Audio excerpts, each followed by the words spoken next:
ಸ್ನೇಹಿತರೆ ನಮಸ್ಕಾರ. ಇದೊಂದು ಎಲ್ಲ ಥರದ ಹಣ್ಣಿನ ಗಿಡ ಮಾರಾಟಕ್ಕಿದೆ. 2 ಎಕರೆ ಪೇಪರು. ಇದು ಒಂದು ಸುಂದರವಾದಂಥ ತೋಟ. ಎಲ್ಲ ಥರ ಗಿಡನೂ ರೆಡಿ ಇದೆ. ಅಡಿಕೆ, ತೆಂಗು, ಮಾವು, ಸಪೋಟ, ಬಟರ್ ಫುಡ್ಡು, ಸುತ್ತ ಫೆನ್ಸಿಂಗು, ಬೋರ್ವೆಲ್ಲು. ನೋಡಿ ಹೆಂಗಿದೆ ಮಾವಿನಕಾಯಿ ಎಲ್ಲ ಯಾವ ಥರ ಬಿಟ್ಟಿದೆ. ಜಾಗ ಮಾತ್ರ ಸೂಪರ್ ಜಾಗ. ಒಳ್ಳೆ ಬಾಕ್ಸ್ ಟೈಪಲ್ಲಿದೆ. ಬೆಂಗಳೂರಿಂದ ಒಂದು 90 ಕಿಲೋಮೀಟ್ರ್ ಆಗುತ್ತೆ. ನೋಡಿ ಯಾವ ಥರ ಬಿಟ್ಟಿದೆ ಮಾವಿನಕಾಯಿ ಹೆಂಗಿದೆ. ಎಲ್ಲ ತೆಂಗಿನ ಮರ ಇದೆ.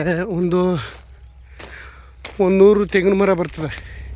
ಆಮೇಲೆ ಎಲ್ಲ ಕೋಕೋ ಗಿಡ, ಚಾಕ್ಲೇಟ್ ಗಿಡ, ಎಲ್ಲ ಥರ ಗಿಡನೂ ಇದೆ. 2 ಎಕರೆ ಲ್ಯಾಂಡು, 1 ಎಕರೆ ಖರಾಬ್ಗೂ ಅರ್ಧ ದುಡ್ಡು ಕೇಳ್ತಿದ್ದಾರೆ. ಅವರೆಲ್ಲ ಡೆವಲಪ್ ಮಾಡಿರ್ಕವ್ರು ಕೇಳ್ತಿದ್ದಾರೆ. ಇದು ವಿಲೇಜಿಂದ 1.25 ಕಿಲೋಮೀಟ್ರ್ ಆಗುತ್ತೆ. ಎಲ್ಲದಕ್ಕೂ ಡ್ರಿಪ್ ಇರಿಗೇಷನ್ ಮಾಡಿದ್ದಾರೆ.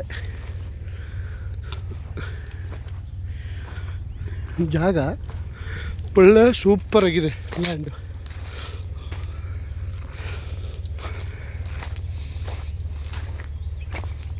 ಇನ್ನೊಂದು ಸ್ವಲ್ಪ ದಿನ, ಇನ್ನೊಂದು ವರ್ಷ ತೆಂಗಿನ ಮರ ಎಲ್ಲ ಫಲ ಶುರು ಹೋಗುತ್ತೆ. ಅಕ್ಕಪಕ್ಕದಲ್ಲೆಲ್ಲ ಫಾರ್ಮ್ ಹೌಸ್ಗಳು ನಡೀತಿದೆ. ಎಲ್ಲ ಫಾರ್ಮ್ ಹೌಸ್ ಮಾಡಿದ್ದಾರೆ ಅಕ್ಕಪಕ್ಕದಲ್ಲೆಲ್ಲ. ನೋಡಿ ಬಟರ್ ಫ್ರೂಟ್ ಗಿಡ ಹೆಂಗಿದೆ.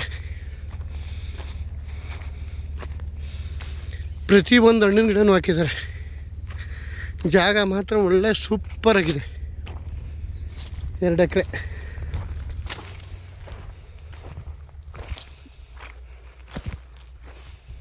ಎಲ್ಲ ಇದೇ ಥರ ಇದೆ. ತೆಂಗು ನೋಡಿ ಹೆಂಗೆ ಕಾಣುತ್ತೆ. ಸಪೋಟ, ಮಾವು, ಸುತ್ತ ಬಾರ್ಡ್ರಿಗೆಲ್ಲ ಫುಲ್ ಅಡಿಕೆ. ಜಾಗ ಮಾತ್ರ ಒಳ್ಳೆ ಅದ್ದೂರಿಯಾಗಿದೆ. 2 ಸೈಡ್ ಮಣ್ಣು. ತೋಟ ಅಂತೂ ಕ್ಲಾಸ್ ಒಂದು ತೋಟ.